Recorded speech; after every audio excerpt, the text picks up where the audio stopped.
I'm Zenith, and welcome back to Gardening Mindfully. This is the spider plant. Scientifically, it is known as the Chlorophytum comosum. In some areas, it's also known as the ribbon plant.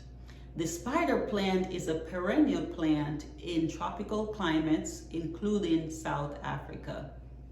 Now, the spider plant got its name because it has pups, these small pups. Here is a larger one that is called a spiderette. So here is a pup, it's a small plant that's called a spiderette. And they dangle down from the mother plant, and they start out like white flowers here. So you'll see the tiny white flowers. And they dangle down from the mother plant like spiders dangling on a web. See if I can find one here. So here's a perfect one. So you'll see that it's dangling down. There are two mature ones here, three actually ready to be potted up. And they dangle down from the mother plant like spiders dangling on a spider web.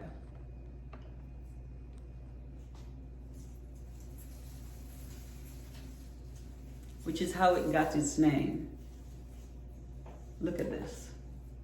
It just dangles down from the mother plant. Spider plant is adored by both the beginner and the experienced gardener for several reasons. Today, I'll just share with you a few of the reasons why I just absolutely love and adore the spider plant and why they're always in our home. The spider plant is very versatile. That means it can easily be on a desk, it can be placed in a windowsill, or you can hang it in a corner that will just brighten up that corner. So these variegated leaves, when it's in a corner, it just brings a lot of calm and tranquility to that corner. And for that reason, I really prefer the variegated leaf instead of the plain green leaf. So this variegation here, the leaf is green, these long strappy leaves, and then it has white edges, white on both edges. Isn't that just simply gorgeous? And when they're mature and they have all these spiderettes and they have the white dainty bloom, they just sparkle and shine in a corner in your home. And for that reason also, the spider plant is a statement plant. If you have a spider plant in your home, you're bound to get questions. People are going to talk to you. Maybe it's a plant that's very nostalgic for them. They've grown up with a spider plant, so it evokes conversation. I also like the spider plant because it propagates easily. So we can propagate the spider plant from one of these spiderettes or pups very easily in water or in soil, which is my preference. And we'll talk a little bit more about that. Another thing that I like about the spider plant that you may or may not know is that they have purification properties. So the spider plant will help to purify or clean the air in your home. And who doesn't like that? It is just a pleasure to know that you're growing a plant that will help to keep your home clean. And the spider plant does that. It's one of those plants that does that. So let's talk a little bit now more about care and maintenance. As far as light, your spider plant thrives in bright, indirect light. Bright light, not direct sun. This plant is also very adaptable because it can also adapt to low light. However, if it grows in low light, you may not get the bright variegation on the leaves. Our friends in zones 9, 10, and 11 can easily, very easily, grow their spider plants outdoors in the ground, as long as it's shady. And the plant will root itself into the soil and propagate and just flourish.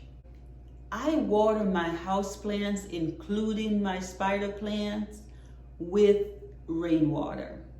If I don't have rainwater, I'll be sure to collect tap water in my watering can and have it sitting in a corner for maybe a day or two, and I'll use that water to water my spider plant. And I water my spider plant when I know it's dry. The spider plant is very different from the other house plants that you may grow, in that it's a plant that prefers to go dry in between watering. So how I know when it's time to water my spider plant, I'll pick up the pot, and if it's light, then I know it is time to check for watering. I don't necessarily water it because the pot is light. I will take my index finger and I'll touch the topsoil. But with other house plants, I may touch only the first inch or so of the topsoil. With the spider plant, however, I'll go down 3 inches because it thrives better when it goes dry in between watering. And when I water, I tend to water my spider plants from the top and allow the water to drain through the drainage holes in the bottom, and I'll discard that water. So I never want my spider plant to sit in water so the roots will get soggy and rot.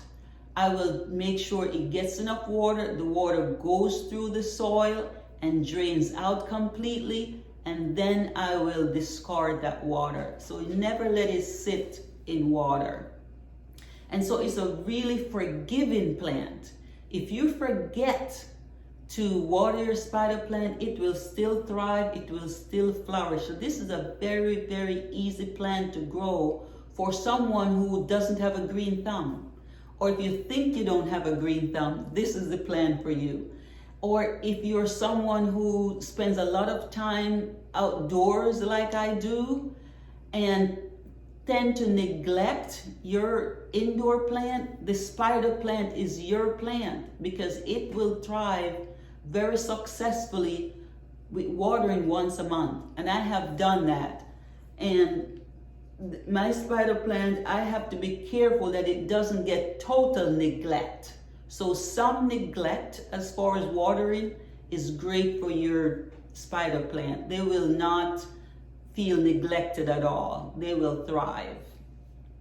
Soil should be well draining, just like your other house plants. Well draining soil, meaning that the water will freely flow through the soil and air can travel around in the soil into the roots, so the roots can get enough oxygen. Temperature, your spider plant actually thrives. It's one of those house plants that thrives in cooler temperatures. So 55 to 65 degrees and your spider plants will be really happy. I tend to keep my spider plants on my front patio starting early spring to early winter in my zone 8A garden. And in the winter time, when it starts to dip below 55 degrees, I will bring my spider plants indoors. Otherwise, they stay outside and they're on the patio, so they're getting shade. They're not getting direct sun at all. So they're very, very happy outside, and 55 degrees is awesome. Let's talk about fertilizing. Once a month, just like your other house plants, you can use a liquid fertilizer. My preference is to use a slow release fertilizer. Actually, I use Osmocote. And so what I do, I just sprinkle my Osmocote on top and I water from the top So the water will break down the granules and it will soak into the soil and get into the roots of the plant. So I like to fertilize once a month, and I use the slow release fertilizer, which is the reason I like to water from the top. But you can certainly also water your plant from the bottom if that's your preference. As far as propagating, as I mentioned before, your spider plant is a plant that just keeps on giving. This is a plant that thinks about its survival. And for some of us, we grew up with this plant. A parent, a family, or friend has had this plant, and so we are very aware of this plant, because each one of these pups can just be snipped off and placed in well-draining soil, water it really well, and it's an entirely new plant. And that's what I did with this plant. This is our mother plant over here, and I've had this plant for between 8 and 10 years. It's at least 10 years old, I believe. If I'm not mistaken, maybe 12. So this is a plant that I can't remember how many plants I've grown from this one plant just by taking off the pups. But I'll take a pup that is more mature. For example, this is a mature pup. See all the roots? Look at all the roots. So there are the roots. So I'll just snip that off, place it in some well-draining soil, and I'll gift it. Another way you can also propagate your spider plant is just to divide the mother plant. So this is a mother plant now. I can use root divisions to propagate in addition to propagating the spiderettes. Now, one of the issues that you may have with your spider plant is that you may have brown leaves and brown tips, and that's okay. It won't harm the plant. The main cause for brown leaves and brown tips in your spider plant is overwatering or underwatering. Those are the two culprits. Again, in my case, and you'll see that I have brown leaves and brown tips. I have some brown tips here. I also have some brown leaves. So my brown leaf is a result of neglect, because this plant is out in the garage and I don't see it very often. And it's also a plant that I tend to not water as frequent as the other house plants. If your spider plant has brown leaves or brown tips, it's nothing to worry about. You can go ahead and just prune those off.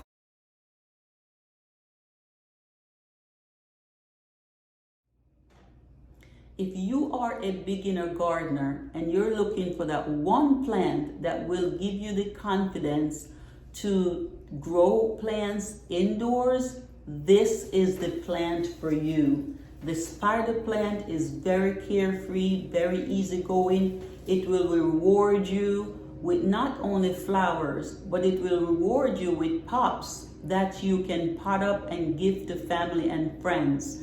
It's a plant that will survive and even thrive with some neglect. And just sheer joy when you see this plant just hanging in a corner, it will brighten up any corner in your home. Besides, it has purification properties and will help to clean and purify the air in your home. I sincerely hope that you will add a spider plant to your indoor plant collection, and if you already do, let me know what you think. Has it brought you a lot of joy, a lot of cheer? Hope you have a fantastic day.